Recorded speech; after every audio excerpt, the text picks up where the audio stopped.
Hello, everybody. It is Wednesday in Pittsburgh, Pennsylvania. My name is Adam Bittner, assistant sports editor for multimedia at the Pittsburgh Post-Gazette, joined, as always, for our weekly Penn State chat by Seth Engle of the Post-Gazette and the Daily Collegian.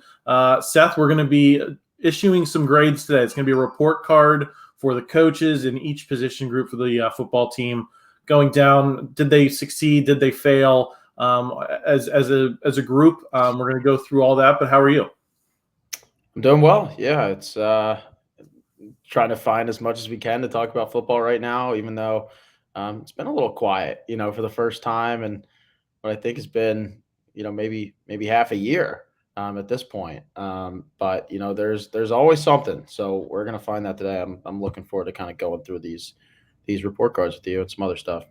Yeah, one of the slower weeks for news in recent times. So we always have little topics like this that can kind of warm up a quiet winter's night. So lock in for that. We're also going to react to Bill O'Brien joining the Ohio State coaching staff, former Penn State coach for a couple of years, now the offensive coordinator for the Buckeyes. We're going to talk a little bit about Julian Fleming's viral NIL ad, get into a little bit of NIL talk and a little bit of basketball talk. So make sure you stay tuned for that on the other side. But Seth, I'm going to get right into it with the report card, and I'm going to start with what I think might be the most controversial and multifaceted grade that we're going to issue, which is to the coaching staff. What grade do you give the coaching staff as a whole? I think if we narrowed it down, it'd be a lot easier. So I'm curious what you think of the whole effort by the coaching staff this season, considering you end up firing Mike Yurcich as offensive coordinator, but you do a ton of great work on defense with Manny Diaz. Manny Diaz obviously graduates to Duke, the Duke head coaching job. If you add it all together, what grade do you give James Franklin and his group? It's kind of hard to evaluate just based on how much the defense, actually worked this year and how little we kind of saw production-wise from the offense, and then special teams, a little mix in there. So I think when you add it all up, right, it's probably somewhere around maybe a B or a B minus.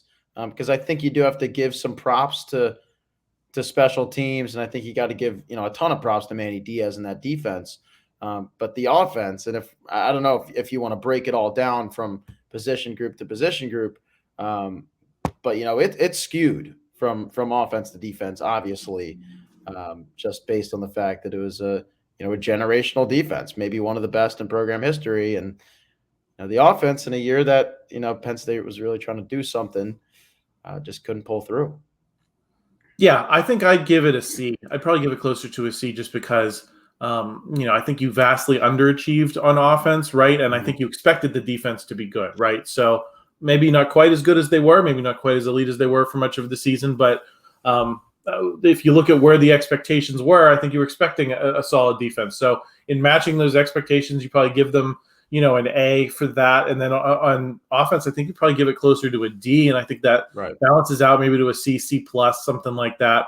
So that's going to be the grade that I issue for the coaching staff.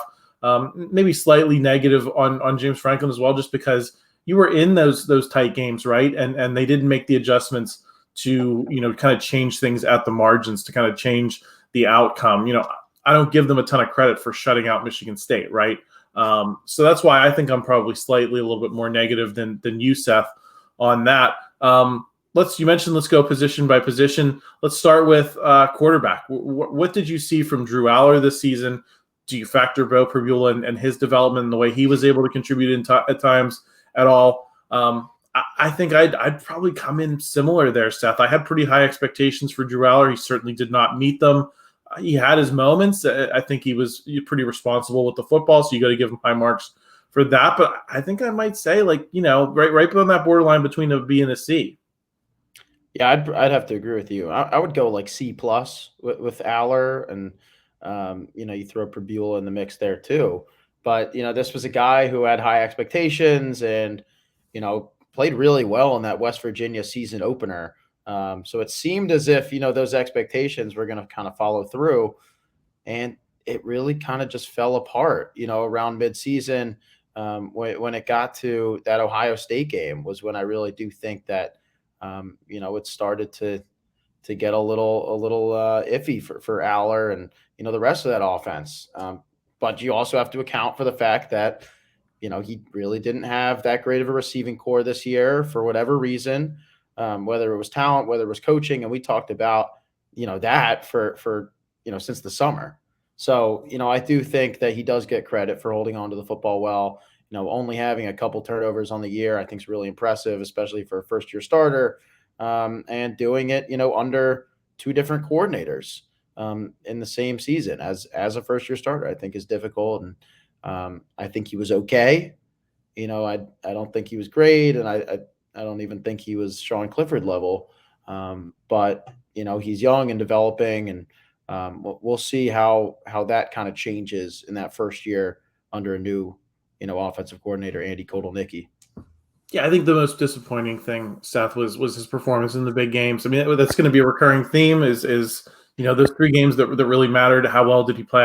I don't think he really stood out in any half of any one of those games. I think his completion set percentages were either at 50% or below in those contests. Threw for a lot of yards in the Peach Bowl, but they were coming from behind. So, I think that kind of knocks things down as well. Is you would have liked to have just seen one flash. And I don't know that we saw it from him this season, really, outside of those last couple of games after the season had kind of already been decided. And I think that's, kind of an unfortunate development is even if you don't win the game, even if you don't come close to winning the game, you rally a little bit and you show some fire in one half. We didn't see that from Drew Allar. I'm going to have to see it before I believe Penn State has a chance to win some of those big games next season. Seth, let's move on to the running backs.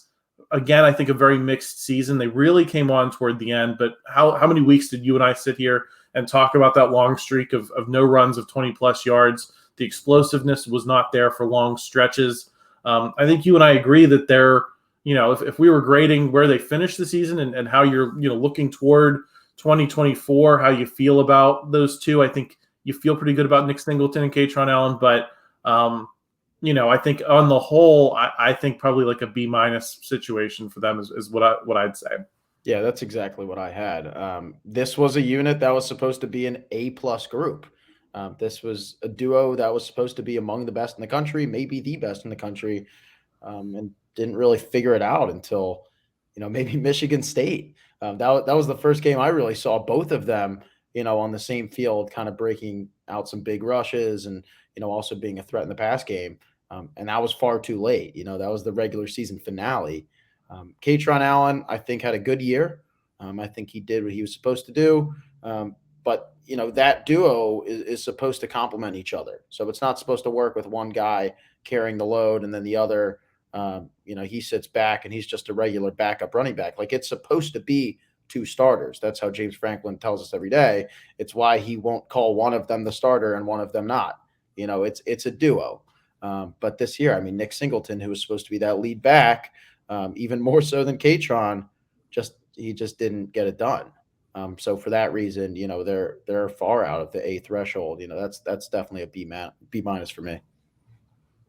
Yeah, but to their credit, they were also at times the only part of this offense that worked at all. Fair enough. But that's another thing too. Like with the coaching staff, I didn't mean to interrupt you there, but like there were times when I feel like the run game would get hot and the coaching staff, would stop using them. I think we saw that in the Peach Bowl for whatever reason. Nick Singleton with like 8 quick rushes, like you're saying, oh, this is, maybe carried over from Michigan State. And then they just cut it out and they started going to the pass game, which hasn't worked all year. So, maybe those things kind of complement each other, but I don't know. It's still, there were times where they just didn't hit their holes. Yeah. I think that's what stuck out to me. I think especially Singleton, there were times that you saw the hole develop, especially if you're in the stadium, more ground levels than if you're watching on TV, and then it closes up. He just got swallowed by them. He did not have the same burst through them. I don't know why. People have theories that maybe he gained a little bit of weight. I think we saw development toward the end of the season, but yeah, I agree with you. It's not all on them for the way this running game was in fits and starts. There were moments where they probably could have been used a little bit better and weren't, and so that they don't stick out in our mind the way we should have.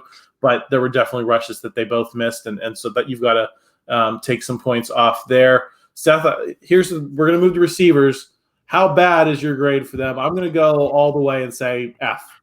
Yep. And just because we saw things from by the end of the season, and I think it's because they didn't get better, right? It'd be one thing if you started slow and by the end of the season you had a group and you looked at it and said, I can see the future of a group here that can develop into something great for next season. It was almost the opposite. Keandre Lambert-Smith disappears. In the Peach Bowl, what did they get it deep into the third quarter with barely any receptions by their receivers? It was all on the tight ends and the running backs. They got significantly worse, and they did so after the firing of Mike Yurcich, so you can't even blame him. I think all around it was a disastrous season for the wide receivers, even given the more modest expectations I think we came in with. Yep, that's an F. I think that might be the easiest group to grade this year. It was the biggest question mark in the offseason, and it was the biggest question mark after the Peach Bowl. Just never figured itself out. Keandre Lambert-Smith showed that he's not a true number one receiver. Dante Cephas, who was one of the top transfers in the country, bit of a disaster. He had one game against Maryland, showed what he could do. It was really just a lack of being able to kind of make it with a Big Ten team against Big Ten defenses. It's a lot different than the MAC, and he was not able to do it. He transferred to Kansas State last week. Aside from that, you look down the rest of the room, as you were just saying, you don't know who the next guy up is. Like, we've heard these names pop up before, like, Amari Evans, Caden Saunders. Some of these young guys who have played in games but haven't really made a consistent impact that you point to and you go, okay, well, that's the next Jahan Dotson. That's the next KJ Hamler who's on his way up. It's just a matter of getting more playing time. It's not like that. Like, they had playing time, they just didn't make the most of it. So for that unit, that's an F. And if you're James Franklin, you hope that group figures itself out, because that probably is the biggest question mark again going into a year where they kind of have to make the playoff. Yeah. You do have Julian Fleming. I think that's the one upside. He is a former 5-star talent. You would think that he is, of the past 2 years, probably the best receiver that they will have had in that room. But still, you have to have other guys to catch the ball. Otherwise, he's going to draw double teams. He's not going to be as effective. So I think there's still a lot to watch there. I think they're going to be a little bit better. It's just a question of, can they get the support structure around Julian Fleming so that he can do what hopefully he can do. Let's get into the tight ends, Seth. I think this one's tough for me because they were reliable, but they weren't explosive. And you don't think of Theo Johnson, Tyler Warren, even though they're solid NFL prospects and might have chances to have solid careers. They didn't do Mike Gesicki stuff. They didn't do Pat Freiermuth stuff. I remember how much Sean Clifford relied on Pat Freiermuth in 2019 on the road to the Cotton Bowl, and how much what the percentage was of KJ Hamler and Pat Freiermuth targets. It was insane how many targets those guys were drawing. We didn't really see that kind of dominance from Theo Johnson and Tyler Warren. So I'm inclined to say, same as a lot of these grades we've been issuing so far, right on that C+, B- borderline. Yeah, I'd give it a B, maybe even a B+, because I do think a lot of that too. The reason why they weren't necessarily Freiermuth or Gesicki was also just the way the offense was run. It took how many weeks for Allar to throw multiple deep shots in a game. I know James Franklin was asked the question midseason, like, why don't you throw it deep? With those 50-50 balls that we had seen with Gesicki, and that the offense just wasn't run like that. It was a very slow tempo, kind of just chip away, and hope it works. And it did against the weaker teams, but eventually, that system, it just did not play out. And I think they needed to adjust and maybe hit their tight ends a little more. I had always thought Theo Johnson, as being this, massive athletic tight end, would have been a guy who maybe you play, more, out wide. Maybe you give him some deep shots once in a while. And through his whole career, I think I said that, every single offseason. Like, this is the year Theo Johnson's going to have his breakthrough because they're going to use him differently. And they just never did. For whatever reason, I think we saw in the Peach Bowl what Tyler Warren is capable of doing. I don't think he's necessarily a deep threat, but I do think he's a guy you can give maybe 12 receptions in a game and he's able to churn out, 120, 130 yards, which should be helpful, especially if this wide receiver core isn't too impressive again. That'd be massively helpful. I don't know if I hold the lack of deep shots against them for the same reasons that you articulate, but there were just so few occasions, Seth, where it felt like they got the ball in space and were able to use some athleticism to cut up and get an extra 7-8 yards and get those types of gains. There was a lot of tackling the catch with those guys, and I think that is how much do you hang on the offense? How much do you hang on them? I'm not sure, but I know that it was what was missing for me. We'd love to see the pith missiles, for lack of a better term, down the field, but Yeah. sometimes those gains in the middle of the field that are not like huge, but consistent 15, 16, 17 yards, they weren't there. Yeah, they weren't. And Drew liked the tight ends too. He liked having kind of a big body that he could rely on. Especially, I think that's a big reason maybe why he didn't throw as many interceptions as many first year starters do, is because when it came time, either he threw the ball away or he saw 6'7" Theo Johnson or Tyler Warren in short yardage situations, and he could just ship it off to them. I do think that was important and maintaining that. But yeah, you need a little more of a spark there for sure. Seth, let's get into the offensive line before we move over to the defense. What did you think of the season that they had? I think it was kind of a lot of mixed results, right? I mean, the running game struggles at times, and for reasons that we discussed there were holes at times, and the running backs didn't hit them. But there were other times that they just really did not seem to get any kind of dominant push against some of these teams that they should have. Especially with Olu going to the next level, he should have been, I think, a lot more noticeable than he was. And I don't know if that's, I kind of hang it more on the coaching staff, but they never really mauled teams the way I think a lot of people hoped they would. See, this one's hard to grade, and I will probably put it somewhere in a B plus area, somewhere in there. Because I do think this was a good offensive line, especially when you compare it to teams of James Franklin's, past. Especially even a couple of years ago, like 2019 era, like 2020. Like the offensive line has drastically improved. Like I don't think there's, any kind of person that would say that that's not the case. But you're right. There were still areas. But how much of that is also just Big Ten defensive lines, right? When you're going against Michigan's defensive line, it's hard to create separation. It's hard to give your quarterback time and create holes for your running backs. Same thing with Ohio State and a lot of these guys, Iowa too.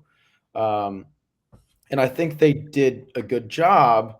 I just don't think the offense that they were blocking for really capitalized, which kind of goes back to the other grades we were given. Olu Fashanu is arguably the best offensive lineman Penn State's ever had. I think they have a good core going into next year. And I think there are some names that could potentially be, first, second round grades, maybe in next year's draft or the year after. Yeah, I completely agree with that assessment, Seth. You're right. It is hard to dominate a Michigan and a Ohio State, and it doesn't happen overnight, right? And you're talking about how you're building from bad offensive lines. That you need probably years of development to get to where Michigan and Ohio State are, and you're not going to make that leap in a short period of time. So I think a slightly more positive than negative grade there it probably makes sense. Let's move on to the defense, and I guess this is probably going to be a lot less controversial because they mostly succeeded across the board. Let's start with the defensive backs. Seth, I think this was one of the best groups that they had in total in a long time. I think they've had better individual talents back there in different groups, but I don't know that the entire group as a whole felt as solid as it did this season. Yeah, I mean, this is another one. I look back to 2019 and see the improvement, and I say, well, Penn State may have been a playoff team in 2019 had their cornerbacks been a little better. In that Minnesota game specifically, wide receivers torched them. If they had Johnny Dixon and Kalen King in that 2019 defense, might look a little different for the trajectory of Penn State's program. I thought the defensive backs were great this year. Kalen King, not targeted nearly as much as he was last year. Kind of had the Joey Porter Jr. treatment and struggled when it came time to, actually cover Marvin Harrison Jr., nonetheless, that's Marvin Harrison Jr. He's one of the best college wide receivers we've ever seen. Johnny Dixon was great. Daquan Hardy was unbelievable at nickel. A super underrated aspect of that defense. And then at safety, Jalen Reed was solid all year. So kind of surprising. KJ Winston jumping Keaton Ellis on the depth chart to earn a starting spot this year as a true sophomore. But that, KJ Winston is an up and coming guy for sure. He was one of the best safeties in the Big Ten this year and doing his first year as a starter. I think the sky's the limit for him, and I'm excited to see what this defensive back room continues to do next year too. Yeah, I'll go A- just because you're right. I mean, they did not bring it quite as well as a lot of people probably would have liked in the big games, but that's really you have to kind of stretch for critique there. So I think A is definitely the range that they belong in. Right. I'm going to go A+ on the defensive line, Seth. The pressure Penn State was able to generate consistently. They had so many solid guys. It was starting to remind me of the years when I was in college when Penn State was cranking out first round, second round, third round talent every single year. They kind of gotten away from that for a period of time, but I think this year, you've got a group full of future pros for the first time. And I think that was a big difference that we saw. Yeah, no, I'd go A+. I think this was, among the best defensive lines in the country, maybe the best. And to make matters even more impressive, doing it under a first-year position coach in Deion Barnes, who played on that same defensive line, a few years back. So interesting to kind of see how it comes full circle. This was a unit that after Michigan last year got thrown under the bus by James Franklin. So we got to be bigger. We got to play better in the trenches. And they did. Like, they took that to heart. They had a team meeting right after the Michigan game last season. Devon Ellis, PJ Mustipher, Hakeem Beamon, they all spoke up and got together. And they really did turn it around. So it was kind of cool to see how they capitalized on that. And we talked about this before when we were talking about Michigan's success. Like, if you want to be a championship contender, you got to build through the trenches. So for them to kind of have the defensive line checkmarked and maybe have a fit with Deion Barnes, I think that's a great place to start. Now you just got to move it to the offensive side of the ball and make that consistent. And hopefully, for Penn State, the numbers start to capitalize from that. Move on to the linebackers, Seth. I'm going to go B+ here. I think the expectations were sky high for a guy like Abdul Carter. You wanted to see him kind of transform into the total game record that Micah Parsons was. He's wearing the Micah Parsons number. He's wearing the LeVar Arrington number. I don't know that we saw him take that step this year. He was a very solid, good player, but I don't know that he went into total beast mode at all, and I think that's why I probably grade the linebackers a little lower than I grade those other two groups, because I think I had a little bit higher expectations, and maybe they were unfair, but that's where I'm coming from. Yeah, I would still go B, maybe even B+, because I have to give props to Kobe King. Middle linebacker was another one of those question marks that they had even, before the 2022 season, when they were still in a competition between, Tyler Elsdon and Kobe King. And it was the same way going into this year. Kobe King earns the job and just never looked back. This is going to be one of the leaders of the defense next year. I believe one of the best linebackers in the country. And he really shined. So I think Abdul Carter, maybe not as exciting as his true freshman year. I think he still had a good year. He showed signs, maybe not as many, or maybe it's just a different kind of range, given the fact that when he shows signs as a true freshman, it's like he's a true freshman doing that. And this year is just like, oh, well, he's expected to do that because he already did. And then Curtis Jacobs, I thought, was solid again. He'll hear his name called in the NFL draft. But Penn State, has a plethora of young linebackers who should be able to fill his spot pretty nicely. Yeah. And no disrespect to Abdul Carter at all. I think it's just because his expectations were so high. I agree. It makes it just a little bit more complicated. All right, Seth, that's it on the report card. Let's move on to some of these slightly newsy topics, I suppose. First of all, what did you think of that Julian Fleming NIL ad? What was he, flipping a car? in that with Blaze Alexander, because we'd seen him tease. He had a Blaze Alexander car, I think, before he officially committed. That's why a lot of people felt he was leaning heavily toward Penn State. Then he shows up in the ad. What did you think of that whole package? And maybe thinking of it in the big picture as a template for what it's going to take to get premier talent into Happy Valley is you're going to have to get buy-in from possible I don't want to call them advertisers, NIL partners. I don't know what we call them. Yeah.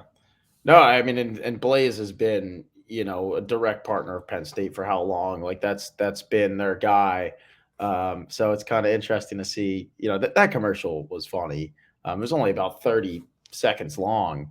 But Julian Fleming, I think he smashed a windshield with a sledgehammer and like flipped over a Toyota. It kind of shows maybe the fun side, the light side of NIL, behind the curtains of all, this madness that's going on. But it was kind of fun to see. And that was also really the first real introduction I think Penn State fans had with him, hearing his voice, wearing Penn State kind of gear, after, he went to the rival after it appeared he was committing to Penn State out of high school, and, he's back and, partnering up with a huge partner of Penn State football.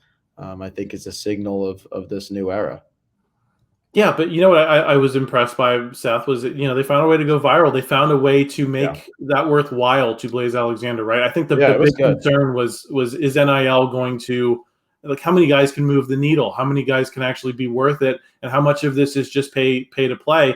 I like the innovation of it was thoughtful, and it was something that had viral potential. And Blaze Alexander definitely got, I don't know what he paid. We don't know what the terms of the deals were, but definitely the reach that ad got has to be making Blaze Alexander happy. I think it should be a template for how Penn State wants to maybe get some guys here. You're going to have to do things that get not only local attention but national attention. I think that's what we saw. So kudos for innovation. It's something I've called for on this podcast. I think this falls under that category.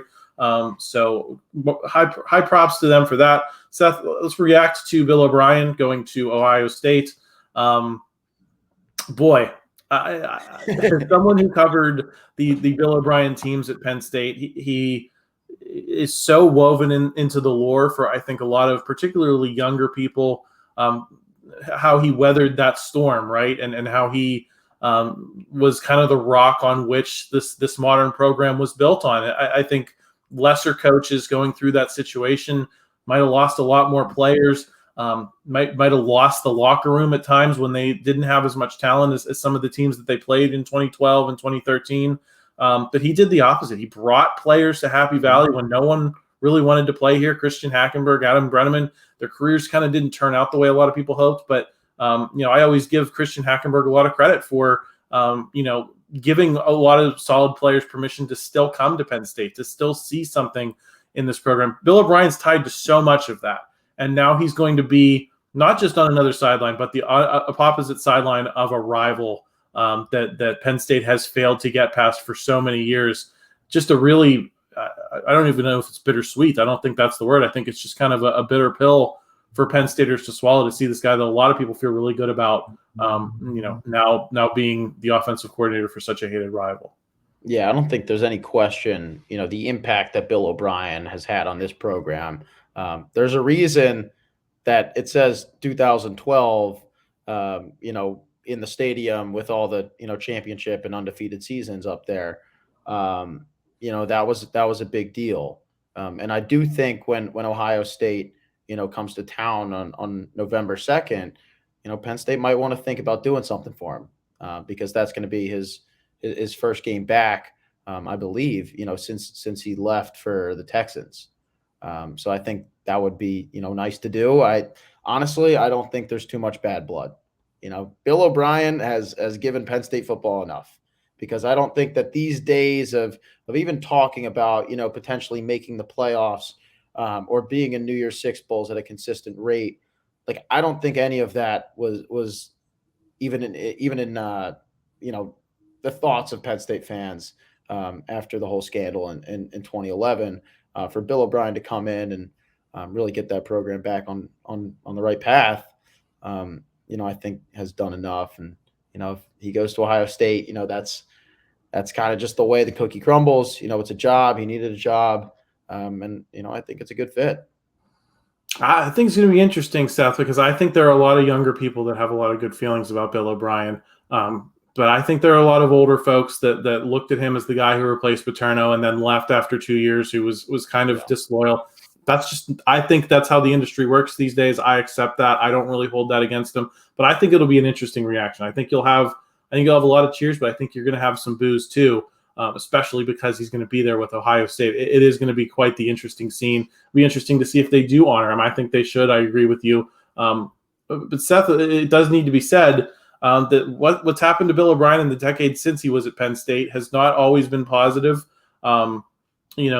Gets fired from the Texans. Those offenses, were not as up to snuff with some of the weapons that they have with Deshaun Watson, DeAndre Hopkins. Then goes to Alabama, gets a lot of abuse there. He was kind of the butt of jokes going into this college football playoff because he didn't see it with Jalen Milroe.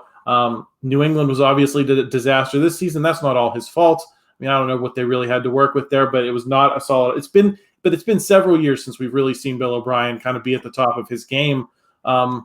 If you're Penn State, do you feel good or bad about going up against Bill O'Brien, regardless of the personal feelings involved? I personally think it's a good fit with Ohio State. I think that Bill O'Brien is a guy who has, as much experience in football as anyone. He's coached with two of maybe the greatest coaches in football history. His past 2 stints where he works with Nick Saban and then Bill Belichick, you learn something from that. And then you go and you're an OC again back in the Big Ten, which is, where he got his first head coaching stint. I think it's a good fit. I also think this is important news because this signals the end of Ryan Day calling Ohio State's plays, which is pretty significant if you're, a fan of any team that plays the Buckeyes. There were some questions this year about whether, the offense was a product of, Day's ability to call plays. And now we're seeing him kind of step back maybe into more of a CEO role. They have a lot to work with. We're seeing this transfer portal, they have Quinshon Judkins now and Travion Henderson. Like, that is a ridiculous tandem. That wide receiver core is going to be good again. Igbuka's coming back. They just got, an offensive lineman from Alabama. They just got Caleb Downs on the defensive side of the ball. And they have their quarterback of the future in Julian Fleming. Like, Ohio State is destroying the transfer portal right now. And they're pretty much serving, this offense on a silver plate for Bill O'Brien in his first year.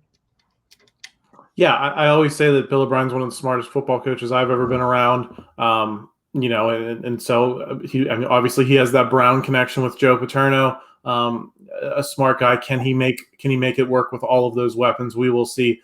Seth, you mentioned the success Ohio State's had. We talked a lot about the well-documented failures that Ohio State was having early in the portal cycle, but they bring in a lot of talented players. What is your read, on what that team is in the end? Or did they come out ahead? Did they come out behind? And B, kind of the example that they are setting once again, because you and I were talking off air that Ryan Day said out loud he gave $13 million as the number it was going to take to field the team that he wanted to field. And now there's reports out there that that's what Ohio State is spending in NIL. Of course, that's undocumentable. But reportedly that's what it is. Is there something to be said if you're James Franklin for putting a number out there and telling your alumni, like, listen, this is what it's going to take on a year in, year out basis. Mm-hmm. And we need you to donate. We need you to be involved in order to kind of keep up with the Joneses, for lack of a better term. Yeah. I mean, holy cow. I mean, we talked, it seemed like just a month ago when Kyle McCord entered the portal, and some of these other guys as well, some of maybe these lesser known guys in the depth chart, but it was a pretty grand exodus of talent leaving the roster. And we're saying, what is happening in Columbus, Ohio? Fast forward to, last week, we're saying, oh my God, like, Ohio State is killing it. They're doing better than any team in the portal. I don't think it's even a question. And it's hard not to point at their NIL base. I look at the Quinshon Judkins edition, and it really made me scratch my head. And I said, well, the only possible reason, and this is, obviously, this is just me talking, like there has to be NIL involved. If you're taking a starting star SEC running back on a good team, like Ole Miss is going to contend next year, and just taking him and he's going to a different program, like what, you know what I mean? Like there has to be something there. I don't know if that's fact. I don't know what the deal is. I mean, obviously he's going to get paid. He's a star running back. I don't know how much more it would be from Ole Miss or Ohio State, but I mean, they are just getting everyone. And then to get Caleb Downs was just, icing on the cake. That's the number one transfer in the country. He was just a freshman this year. It's just, I think Ohio State is contending for a national championship. And, a month ago, I was maybe iffy if they were going to be, in the top 2 in the Big Ten again. But, Michigan's on the decline. We don't even know what's happening with that program. Jim Harbaugh is probably going to be Chargers head coach, I'd say. As we're recording, there are reports out there that is what is going to happen. So that might be the hook for next week's video. Right. But it's just, Ohio State's probably on top of the Big Ten right now. And to do so after 3 years of losing to Michigan and then see your rival win the national championship, maybe Big Ten's shifting again. Yeah, it's quite a response. And listen, you got to give, if it is NIL, you got to give their alumni credit. And I think everyone, Penn State needs to, we've talked about it many times here, Seth, that you're going to have to do some things that you're uncomfortable with as an athletic department, as a donor base. I do give Penn State credit. I think it's a lot further along than it was a year ago. A lot of progress has been made, but I think this is just a reminder that, Rome isn't built in a day either. And it's going to take years of sustained excellence in this space to contend with the Ohio States in the world, for this primo talent in the portal. Seth, any final thoughts specifically, I guess, on basketball before we sign off here? Weekend loss to Ohio State. Get a week to refresh here before you face Minnesota on Saturday. I feel like it's just going to be fits and starts all year, Seth. You're going to have games where you say, hey, that looks like a competitive outfit, and then there's weeks that they're just not going to be able to keep up, and that's kind of what goes with being a mid-low tier Big Ten team. Yeah, I think the Wisconsin win was huge, and definitely kind of sets a bar for the program, and maybe a launch pad, especially to do it on your home court. Maybe get some people more invested in basketball. But it's still a problem. On the road, going to Ohio State, getting killed. There was never really a chance, from the moment the ball was tipped. So they just have to find some consistency. I think Mike Rhodes is onto something. I think the recruiting class that they have coming in is pretty talented and better than recruiting classes that have kind of come through before. But as for this year, just kind of finding a spark, and if they can make an impact in the Big Ten tournament, I think that's a good way to kind of propel yourself into next year. At least that's what Micah Shrewsbury did in 2021. Yeah, I think that's got to be the bar. Is just like the Wisconsin one. You're right, was huge, and if you get a couple more of those, regardless of where the season ends up, you can look at them and say they go into next season with an ability to beat anyone, on a good day, and maybe they have their own share of bad days, and they're not going to be contending for a Big Ten championship. I always think that's going to be a high bar to hold the basketball program to, but it's not about winning the Big Ten championship. It's about, getting into the dance with some level of regularity to make people pay attention. We saw the impact that last season had, I think it had a big impact on football, Seth, losing Micah Shrewsbury, and how excited people were to how mad they were to then producing some solutions. Like, we see how basketball can matter at Penn State. And I think that's kind of the bar for Mike Rhodes. Can you make it matter on an annual basis enough that you get more people buying in? But Seth, this ended up being a much longer podcast than I thought it would be. But I think we touched a lot of topics and a lot of great talk. Any final thoughts? No, that's it for me. Thanks, though, Adam. All right. Well, we will wrap up. Stay tuned later today. The North Shore Drive with Christopher Carter will be back with a lot more Steelers talk. Steelers OC search. Zach Robinson was the first named candidate. Who knows? Between now and then, they may name an OC at the rate news is coming out. So Mike Yurcich. Maybe it will be Mike Yurcich. So keep an eye out for that. Subscribe to this channel if you haven't already. We'll have a lot more videos coming out. And please like this video if you enjoyed it. Help us out in the YouTube algorithm. Always helps boost these Penn State videos to a wider audience. We always appreciate it. We'll talk to you again next week.